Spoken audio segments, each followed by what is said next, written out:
नमस्कार, मैं Dhananjay Kumar, the public India में आपका स्वागत है। पिछले 11-12 सालों से चल रहा है, खास करके पिछले 7-8 सालों से तो चल ही रहा है। मोदी नहीं तो कौन? मोदी का विकल्प क्या है? ये तमाम बातें चल रही हैं। विपक्ष है या जो जिसको मोदी विरोधी कह सकते हैं या मोदी का प्रशंसक नहीं है जो, वो कह रहे हैं कि मोदी का विकल्प जो है राहुल गांधी है। कई लोग कहते हैं कि राहुल गांधी मोदी का विकल्प, मजाक उड़ाते हैं। राहुल गांधी पप्पू है, राहुल गांधी मंदबुद्धि है, राहुल गांधी युवराज हैं, राहुल गांधी एसी में रहने वाले हैं। कल एक जो गिरिराज सिंह का देखिए आया बयान आया कि राहुल गांधी जो है वो जिन्ना की भाषा बोलते हैं। चैनल वाले भी बोल देते हैं, जो गटर मीडिया वाले, कि राहुल गांधी देशद्रोही हैं। निशिकांत दुबे हैं और भी कई सांसद हैं, राहुल गांधी को देशद्रोही बोल देते हैं लोग। अमित शाह, नरेंद्र मोदी, तमाम लोग बोलते हैं। कई बार तो लॉन्च किया गया है। मैं खुद जानता हूं और मानता हूं कि जितना राहुल गांधी का अपमान हुआ है इस भारतीय राजनीति में, शायद ही मुझे कोई नाम नहीं याद आता कि राहुल गांधी की तरह किसी का अपमान किया गया। राहुल गांधी का मीडिया में मजाक उड़ाया गया, राहुल गांधी का संसद में मजाक उड़ाया गया, लेकिन राहुल गांधी हैं कि वो अपमानित होते नहीं। हर जगह वो लड़ते रहे और कन्याकुमारी से जो यात्रा की कश्मीर तक की, उस यात्रा के बाद जो राहुल गांधी का जो एक तरह से कहिए कि पुनर्जन्म हुआ। राहुल गांधी के बारे में लोग अक्सर कहते थे कि रिलक्टेंट है, राजनीति में उनकी रुचि नहीं है। बताया भी गया कि जब सोनिया गांधी के प्रधानमंत्री बनने की बात आई तो राहुल गांधी ने कह दिया कि आप तय कर दो कि प्रधानमंत्री आपको बनना है या मेरे साथ रहना है, अपने बेटे को साथ रखना है।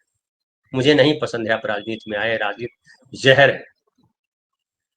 और सोनिया गांधी ने प्रधानमंत्री पद का मोह त्याग दिया, बड़ा हंगामा हुआ। फिर डॉक्टर मनमोहन सिंह प्रधानमंत्री बने।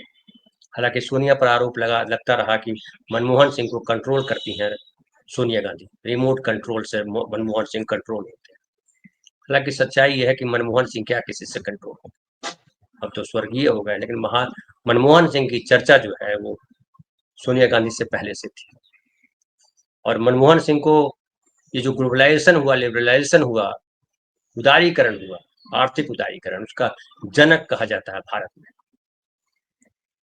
और कई बार जब लोग कहते हैं कि मोदी का विकल्प कौन, तो मैं उनसे पूछता हूं कि डॉक्टर मनमोहन सिंह का विकल्प नरेंद्र मोदी हो सकते थे। देश ने चुना उनको विकल्प के तौर पर। डॉक्टर मनमोहन सिंह वो व्यक्ति जिनके लिए यूनिवर्सिटी कम पड़ गई, डिग्रियां इतनी थी उनके पास। दुनिया का कौन सी यूनिवर्सिटी है जो इकोनॉमिक्स में डिग्री दे सकती थी? तमाम डिग्रियां। और उन यूनिवर्सिटी में उनकी तस्वीरें लगाई गई जिस यूनिवर्सिटी में उन्होंने पढ़ाई की थी, डिग्रियां हासिल की थी, और गर्व से लगाई, गर्व किया गया। यूनिवर्सिटी ने गर्व किया कि डॉक्टर मनमोहन सिंह हमारे यहाँ पढ़े। दूसरी तरफ नरेंद्र मोदी जी, जिनकी डिग्री का पता नहीं, उनके कई सारे वीडियोज वायरल होते रहते हैं समय समय पर, जिसमें खुद ही कहते नजर आते हैं मेरी कॉलेज की पढ़ाई हुई नहीं, मैं कॉलेज गया नहीं, स्कूली शिक्षा हुई है, उसमें भी क्लियर नहीं बताते हैं। फिर उनका आता है कि एंटायर पॉलिटिकल साइंस में उन्होंने एमए किया हुआ, मास्टर डिग्री ली हुई। उनकी डिग्री बाकायदा जो है प्रेस कॉन्फ्रेंस करके अमित शाह जी दिखाते हैं। फिर उस पर भी विवाद होता है कि वो डिग्री जो जिस समय की बता रहे हैं उस समय तो कंप्यूटर नहीं था, कंप्यूटर वाली डिग्री कैसे आ गई? तरह तरह की बातें। और आज तक नहीं पता चला है देश को कि नरेंद्र मोदी जी के पास कोई डिग्री है भी या नहीं। यहाँ तक कि चाय बेचने को लेकर के भी जो है आरटीआई लोगों ने कहा किया, और पता चला कि जो जिस चाय दुकान की बात करते हैं कि मेरे पिता की चाय दुकान थी वडनगर रेलवे स्टेशन में, वहां कोई थी ही नहीं चाय की दुकान उनके पिता की, ये भी रिपोर्ट बताती है। तो तमाम तरीके की चीजें, और प्रधानमंत्री ने इसको कभी स्पष्ट भी नहीं किया। एक क्लैरिटी होती कि भाई आपको जो मन में जो सवाल है, सारी गलत फहमियों को आज मैं दूर करता हूँ। ये देखिए मेरी डिग्री है, यहाँ देखिए मैं चाय बेचता था। लेकिन कोई उनके स्कूल के साथी नहीं मिले, कोई टीचर नहीं मिला जिन्होंने उनको पढ़ाया था, कोई सहपाठी नहीं मिला जिसने कहा कि नरेंद्र मोदी जी के साथ मैंने पढ़ाई की। कोई चाय पीने वाला व्यक्ति नहीं मिला जिसने कहा कि हाँ मैंने देखा ये चाय बनाते थे, चाय पिलाते थे। तमाम तरीके की बात, लेकिन खैर वो अलग बात है। कई लोग कह सकते हैं कि ये निजी बातें नहीं। सार्वजनिक व्यक्ति की बातें निजी नहीं होती, सार्वजनिक व्यक्ति की बातें सार्वजनिक होती। और जब खास करके जब उसको कैश करते हैं या खुद मैं चाय वाला था, मैंने यहाँ ये किया, तो वो चर्चा उसकी होगी। लेकिन खैर आज हम नरेंद्र मोदी पर चर्चा नहीं कर रहे हैं, आज हम राहुल गांधी पे फिर से बात करेंगे। राहुल गांधी और नरेंद्र मोदी में क्या फर्क है, इसको समझिए। फर्क ये है कि राहुल गांधी के पास भी डिग्री है। राहुल गांधी पिछले कई सालों से जो बातें कह रहे हैं, वो चाहे नोटबंदी के दौरान कही हो या कोविड के दौरान कही हो या जीएसटी को लेकर के कही हो, किसानों के बनाए गए कानून को लेकर के बात कही हो, जाति गणना को लेकर के बात कही हो, वो तमाम बातें जो है वो सच साबित हुई। और वो जो फेमस था राहुल गांधी के बारे में कि इन्होंने कहा इधर से आलू डालो इधर से सोना निकलता है, पता चला कि उन्होंने नहीं कहा था, खुद मोदी जी ने कहा था। उसको राहुल गांधी पे चिपका दिया गया और कहा गया कि अरबों रुपए खर्च किए गए राहुल गांधी की छवि को खराब करने के लिए। जिन एजेंसियों ने, हमने दिखाया भी था शायद हमारे चैनल पे द नागरिक पे, कि जिन एजेंसियों ने पैसे के ना पैसा लेकर के जो किया, जो काम करते अभी भी करते हैं, उन एजेंसियों के क्या उसको कहते हैं, वो छुपा छुपा करके जो वीडियो बनाया जाता है, स्टिंग ऑपरेशन किया गया और उन लोगों ने स्वीकार किया कि किस तरह से राहुल गांधी की छवि खराब की गई।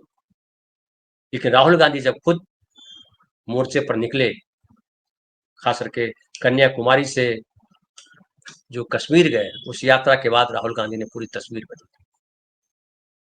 और 2024 का चुनाव सामने है जिसमें नरेंद्र मोदी जी को बहुमत नहीं मिला। अभी ऑपरेशन सिंदूर की खूब चर्चा हो रही। ऑपरेशन सिंदूर, भारत ने करारा जवाब दिया, नरेंद्र मोदी ने क्या जवाब दिया, तमाम चीजें चल रही है। और इंदिरा गांधी को गालियां दी जा रही है कि इंदिरा गांधी ने देश को यहाँ बदनाम किया, इंदिरा गांधी ने ये जमीन दी, नेहरू ने वो जमीन दे दी, मोदी जी सब बचा लाए। लेकिन फैक्ट छुपता नहीं है, सब धीरे धीरे सामने आ रहा है। और ये जो ऑपरेशन सिंदूर हुआ, उसके बाद सीज फायर हुआ, उसमें राहुल गांधी ने ऑपरेशन सिंदूर होने तक चुप्पी साध रखी, कुछ कोई सवाल नहीं किया। लेकिन अब जब सवाल पूछ रहे हैं तो बीजेपी वालों को कोई जवाब नहीं सूझ रहा है। और केवल सवाल नहीं पूछ रहे हैं राहुल गांधी उन पीड़ितों से जाकर के मिल रहे हैं। कल वो पूछ गए, इसके पहले जो मारे गए थे लोग, 26 लोग पहलगांव में, उनके परिवारों से भी जाकर के मिले। कल पूछ गए, कश्मीर का जो इलाका है और वहाँ जो ऑपरेशन सिंदूर के दौरान जो पाकिस्तान की सीमा से गोलीबारी हुई, उसमें जो लोग मारे गए, उनके घर जाकर के देखे। हमारे साथी आपको वीडियो भी दिखाएंगे। उनके घर जाकर के मिले, उनसे बात की, उनकी तकलीफों को समझा और कहा कि हमसे जो बन पड़ेगा हम करेंगे। आधिकारिक खबर ये है जो मीडिया में है कि जो पाकिस्तान की तरफ से गोलाबारी हुई और मिसाइल और ड्रोन से जो हमला हुआ, उसमें 28 लोग मारे गए। इनमें से 13 अकेले पूंछ जिले में मारे गए तथा 70 से अधिक लोग घायल हुए और हजारों लोगों का घर टूटा, बर्बाद हुआ। हजारों लोग नियंत्रण रेखा और इंटरनेशनल बॉर्डर के निकट थे, वहां से भागना पड़ा, उनको पलायन करना पड़ा, राहत शिविरों में शरण लेनी पड़ी।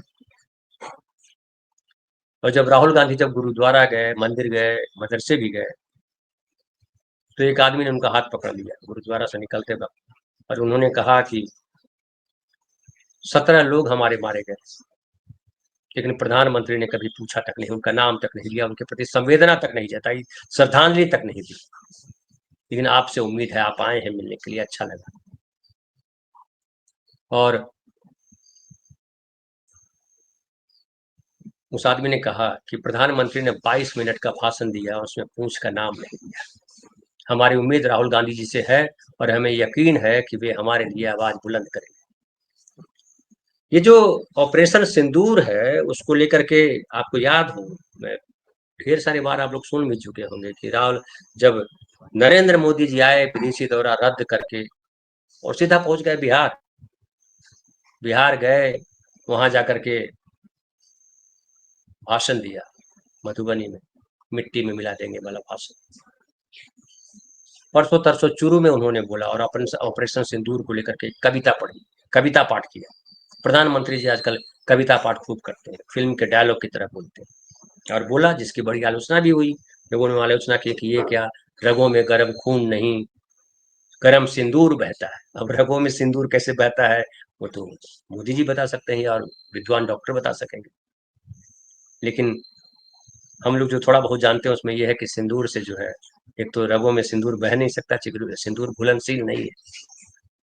हालांकि हमें लगा था कि मोदी जी सिंदूर की बात करेंगे तो हनुमान जी की तरह जो है सिंदूर अपने ऊपर उड़ेल लेंगे, डाल लेंगे, कहेंगे कि ये सिंदूर की रक्षा के लिए देखिए हम खुद सिंदूर लगा के चल रहे हैं। खैर, लेकिन राहुल गांधी जिस तरह से पीड़ितों से मिलने के लिए जा रहे हैं, दरअसल ये प्रधानमंत्री का काम था, सरकार का काम था, क्योंकि सरकार की जिम्मेदारी यही है कि नागरिकों को जो नुकसान होगा उसकी भरपाई करे, उसके प्रति जाकर के संवेदना व्यक्त करे। जो सेना के जवान मारे गए, जो शहीद हुए, उनके घर भी कौन गए, कहाँ गए, आपको पता है। लेकिन जो नागरिक मारे गए उनको साथ तो शहादत का भी दर्जा नहीं मिलता। उनको जो मिलनी चाहिए चीजें वो तो मिलती नहीं। मुआवजा क्या मिला नहीं मिला ये अब तक जानकारी नहीं। उनका घर बना के कौन देगा, तमाम चीजें। और जो कई लोग उसमें से बोल रहे थे कि जब युद्ध होता है तो जो सरहद के दूर रहते हैं वो तो चाहते हैं कि युद्ध हो, लेकिन हम लोगों को उसकी भरपाई करनी पड़ती है, जान माल सबकी क्षति होती है। एक परिवार तो उसका दो, एक लड़का और लड़की दोनों 18 साल से कम उम्र के थे, दोनों बच्चे मारे गए, प्यारे बच्चे। और युद्ध जो है वो खतरा लेकर के आता है। एक सांसद हैं बीजेपी के, उनका नाम है रामचंद्र जांगड़ा। उनका भी एक भाषण जो है वायरल हो रहा है, और वो कह रहे हैं कि जो पहलगांव हमले के दौरान जो पीड़ित महिलाएं हैं उनमें वीरांगना का भाव नहीं था। यानी वो लड़ाका नहीं थी, अगर लड़ाका होती तो आतंकवादियों को पकड़ लेती, वीरांगना होती तो अपने पति की रक्षा करती। लोग लोग आपत्ति जता रहे हैं, कह रहे हैं कि ये क्या सांसद, ये खुद कहाँ गया। ये रामचंद्र जांगड़ा साहब खुद नहीं गए, जाते सरहद पे जब ऑपरेशन सिंदूर चल रहा था तो मिल लेते, वीरांगना वीरों का भाव दिखाते, बोलते कि लाओ मैं बंदूक लेकर के सामने खड़ा हूं। सुरक्षित हॉल में आकर के माइक पर बोलना आसान था। और कितना शर्मनाक है ये कि पीड़ित महिलाओं से कह रहे हैं कि वीरांगना का भाव नहीं था। वीरांगना का भाव मोदी जी में है, वीर का भाव कि अमित शाह जी में है, कि आदित्यनाथ जी में है। जाते, मिलने तक नहीं गए। और जो राहुल गांधी मिलने गए हैं, जो सबको सुन रहे हैं, उनको लेकर के गिरिराज सिंह कहते हैं कि वो जिन्ना की भाषा बोलता है। कितना शर्मनाक है। देश को अभी जो है, देश के प्रतिनिधिमंडल गए हैं, सर्वदलीय प्रतिनिधिमंडल विदेश गए हैं, दुनिया के देशों को बतलाने गए हैं कि पाकिस्तान एक आतंकी देश है और भारत किस तरह से लगातार शिकार हो रहा है। एक और वीडियो मैं देख रहा था जिसमें निशिकांत दुबे जो यहाँ डेली ट्वीट करते रहते हैं राहुल गांधी के खिलाफ, इंदिरा गांधी के खिलाफ, नेहरू के खिलाफ, और तमाम झूठ बोलते रहते हैं। झूठ के खान है वो, कितना झूठ बोलना है। एक ट्विटर पे आज भी उनका चल रहा है जिसमें उन्होंने बताया है कि इंदिरा गांधी ने कैसे 1965 के युद्ध में जो जीता गया था उस जमीन को पाकिस्तान को लौटा दिया, छोड़ दिया, हार गई मुकदमे में, जबकि स्थिति कुछ और है। बड़ा हिस्सा जो 1965 के पहले जो पाकिस्तान के कब्जे में था, गुजरात के वो इलाके का की जमीन, उसको लड़ करके इंटरनेशनल कोर्ट में जीता गया, और 780 किलोमीटर के आसपास जो है, स्क्वायर किलोमीटर के आसपास जमीन पाकिस्तान को मिला, और 8100 स्क्वायर किलोमीटर के आसपास जमीन भारत ने वापस पाई। हमारे मित्र हैं प्रेम कुमार, एक जर्नलिस्ट, उन्होंने भी उसका जिक्र किया। अब जो है राहुल गांधी यहाँ भी गए हैं। राहुल गांधी आपको याद होगा वहां भी गए जब कोई नहीं गया वो मणिपुर। मणिपुर में आज तक प्रधानमंत्री नहीं गए, मणिपुर का नाम नहीं आता। वहां भी सैकड़ों नागरिक मारे गए, हजारों की संख्या में लोग राहत शिविरों में गए, लेकिन कहीं मिलने नहीं गए नरेंद्र मोदी। किसी उद्योगपति से मिलना हो, किसी और सभा में बैठना हो, विदेश घूमना हो, मंदिर जाना हो, उद्घाटन करना हो, रेलवे ट्रेन को झंडी दिखाना हो, नरेंद्र मोदी जी हाजिर रहते हैं। लेकिन जो शहीद हुए, जो हमारे नागरिक मारे गए, उनके परिजनों से मिलने की फुर्सत नरेंद्र मोदी के पास नहीं होती। कहाँ से रहेगी फुर्सत? इतना बिजी प्रधानमंत्री, पूरे देश की जिम्मेदारी, पूरे देश क्या पूरी दुनिया की जिम्मेदारी, कहाँ किस किस घर जाकर के मिलेंगे? राहुल गांधी के पास तो फुर्सत है, कोई काम तो है नहीं, तो लोगों से जाकर के मिलते रहते हैं। लेकिन गटर मीडिया भले जयकारा किसी और को लगाए, समय जो है देख रहा है, और समय सबसे ताकतवर होता है, समय बड़ा बलवान, समय बलवान होता है। राहुल गांधी जिस तरह से अपनी सदाशयता या कहिए जिस तरह से अपनी ईमानदारी, जिस तरह से अपनी संवेदनशीलता, लगातार सड़कों पर उतर करके पीड़ितों के घर जा करके उनके गले लगा करके, उनके सर पर हाथ फेर करके, उनके आंसू पोंछ करके जो अपनापन दर्शाते, राहुल गांधी की भलमनसाहत की कहानी कहते हैं। हमारा प्रधानमंत्री कैसा हो, हमारा नेता कैसा हो, उसकी तस्वीर पेश करते हैं राहुल गांधी। और इन सब चीजों से ये बनता है, लगता है कि नरेंद्र मोदी का विकल्प तो नहीं कहा जा सकता राहुल गांधी को, लेकिन राहुल गांधी एक ऐसे राजनीतिज्ञ के तौर पे उभर रहे हैं जिनकी पहचान जो है एक संवेदनशील नेता के तौर पे होती है, और भविष्य में होगी। आगे क्या होने वाला है वो कोई जानता नहीं, लेकिन एक हम कहेंगे कि राहुल गांधी जिस तरह का बर्ताव कर रहे हैं, उस तरह से का बर्ताव देश के हर नेता का होना चाहिए। प्रधानमंत्री को भी सीखना चाहिए इससे। हालांकि उनकी उम्र 75 पार कर गई है, लेकिन सीखने की कोई उम्र फिक्स नहीं है, किसी भी उम्र में कुछ सीखा जा सकता है।